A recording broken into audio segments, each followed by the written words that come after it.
This is KGW News at noon.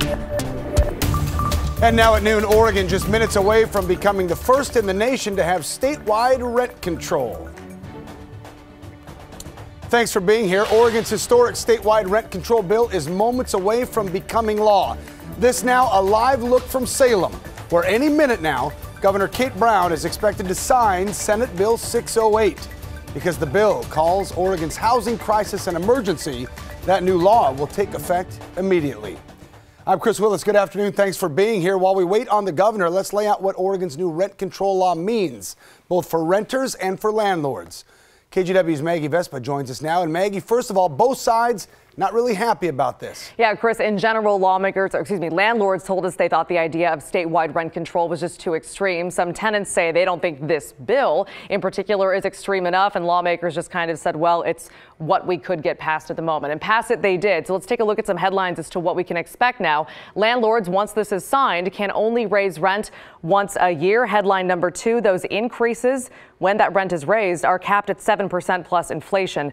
Right now, that works out to a maximum increase of about 10%. Number 3, a landlord can no longer evict a tenant without cause once that tenant has been in their property for more than a year. Now, a recent study, and this is an important note on apartment rent rates, found since 2001, average rent increases in Oregon have only gone above 7% twice. So renters advocates say that makes this new 7% cap pretty meaningless. Why on earth are they looking at these, averages that are like, okay, when averages are this high, we'd call that a housing crisis. Let's set the limit twice as high as that. Like, literally, what problem are they trying to solve? And by the way, there are also exceptions in the bill for landlords who own 4 or fewer rental properties and for landlords whose properties were built within the last 15 years, aka newer properties. And by the way, there was a push to amend the bill as it was heading through the legislature to exclude smaller communities from this rent control effort. But lawmakers shot that down, basically saying that would negate the idea of calling this a statewide housing emergency. Chris, back to you. All right. Thank you for that, Maggie. If you'd like to watch the governor's press conference, we're streaming it online right now. We'll have more coverage on this rent control bill. Again, first in the nation, coming up today at 4. You can also go to kgwnews.com, kgw.com for the latest news app. All right, a big change in the weather forecast as well. Here's a live look from our sky cam now out in Wells Fargo. We're seeing sun breaks and blue skies this afternoon. Meteorologist Rod Hill is following that. And Rod, you're looking at changes coming, chance of rain later today. Yeah, and remember, we had beautiful blue skies just a couple hours ago. So obviously, clouds are moving in, the weather picture is starting to change, and we have our first band of inland moisture, if you will. And a reminder, the green is rain. But all this white, that is snow showers being picked up in elevation in the Coast Range. Had one of our KGW viewers call us from Grand Ronde saying, hey, we've got snow, and I'm not sure if they were on the flats, if you drive by Spirit Mountain, for example, or if they were up in the hills a little bit. There's Sheridan right now. This moisture is starting to move up to the north. There's McMinnville and Yamhill. Generally, once you get out of the Coast Range into the Willamette Valley, I don't think temperatures are going to be an issue. And here are the current numbers right now, actually warming up nicely. Newburgh is at 39, but you move up into the main Portland metro area. There's Tigard at 43 and downtown Portland at 45. Now, back down to where that moisture was. There's Dallas at 35, moisture around. McMinnville, 38 degrees. Salem's only 35, so there are some cooler spots with the thickening clouds at this hour. Downtown Portland again has reached 40. This is the PDX number out along the Columbia River. And we will be looking at all areas of a decent chance of seeing some showers in the region. I don't think anybody picks up much total moisture in the gauge, if you will. We're going to get up to about 44 at most. And then this evening we get back down close to freezing. And remember, the twist tonight is we could actually see some freezing rain or sleet, but not expecting much moisture, expecting it to be scattered, which would give us maybe an icy spot, but nothing widespread.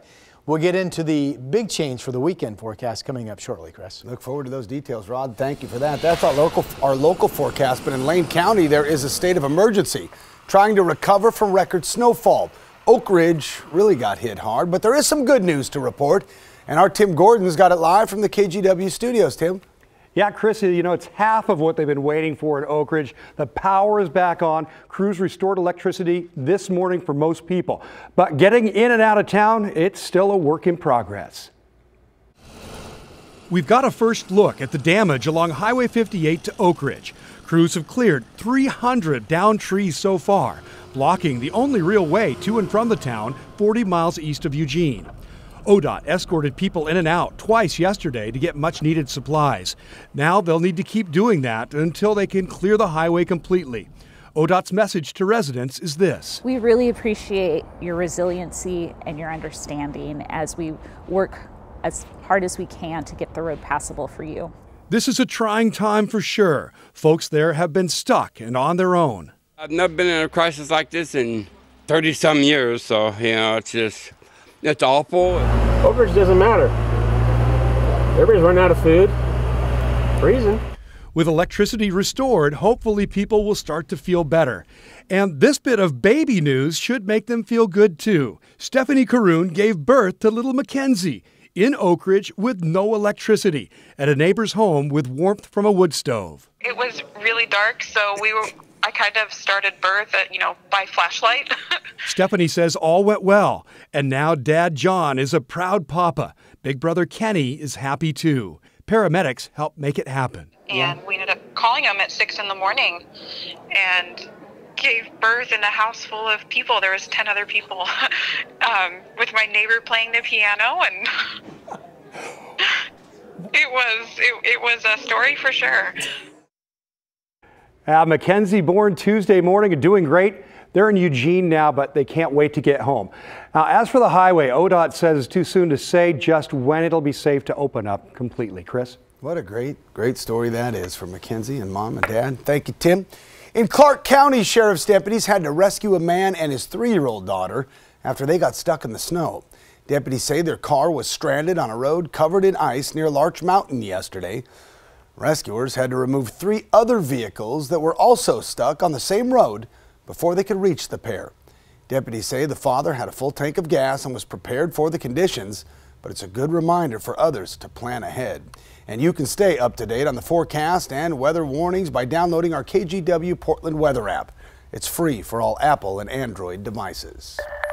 Clark County Public Health is looking into 4 new suspected cases of the measles. They have not yet added any new possible exposure sites, though. Since January 1st, they have confirmed a total of 65 cases.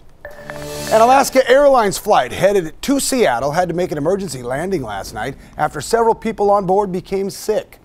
It all happened after crew members reported a mysterious cabin odor. The airline says that's when 4 people started to have trouble breathing. Here's what one passenger said next. Once they turned off the seatbelts on, she came running back to me feeling really nauseous and concerned that there was something burning. And I think the smell ended up coming to the back. The flight was diverted to an airport in Minneapolis. 2 crew members and 2 passengers were taken to the hospital. No word yet on the cause of that odor. Alaska says they've pulled that plane from service so they can get it inspected. A local boat owner is upset about crime at a Southwest Portland marina. He tells us his boat's been broken into twice in just a few days. His name is Massimo Orsini. He docks a 38-foot boat at the River Place Marina. He says earlier this week, crooks broke inside to his boat twice. They ransacked it, trashed it, stole several $1,000s worth of stuff. Orsini says over the last week and a half, several other boat owners have dealt with similar problems. It's just sad. You know, I mean, I love this town. I truly love this town. I work here. I've everything here, and you know, it's just sad. The harbor master reached out to KGW and says they are beefing up security at that marina. Portland transportation officials are trying to make travel a little easier for those with disabilities. This morning, the Portland Bureau of Transportation debuted a new service called PDX Wave. Here's a look at how it works. Riders can request a wheelchair-accessible taxi or rideshare by calling into this dispatch center. The dispatchers then locate one of those vehicles and send it to the customer, all within 30 minutes. We're actually the only city in the U.S.